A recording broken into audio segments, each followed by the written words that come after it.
Samantala sa ating good news po, IFM Dagupan nagatid po ng sorpresa at pagmamahal sa idol ko si Nanay nitong Mother's Day.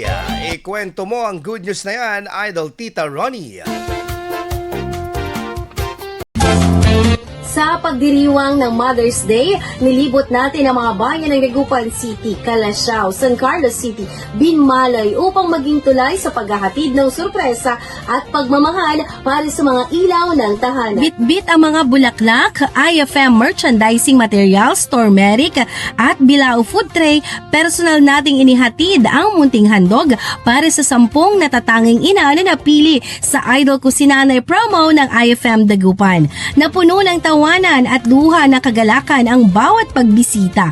Para sa ilan, isa lamang itong karaniwang araw, ngunit sa tulong ng kanilang mga anak, naipadama sa kanila kung gaano sila kahalaga at kamahal sa espesyal na okasyong ito. Sa selebrasyon ng Mother's Day, ang simpleng regalo ay naghatid ng saya, pasasalamat at pagpupugay para sa mga dakilang ina na walang sawang nagsisilbing gabay at lakas ng kanilang pamilya. Yan ang ating good news for today. Ako si Idol Tita Ronnie Tatak, IFM.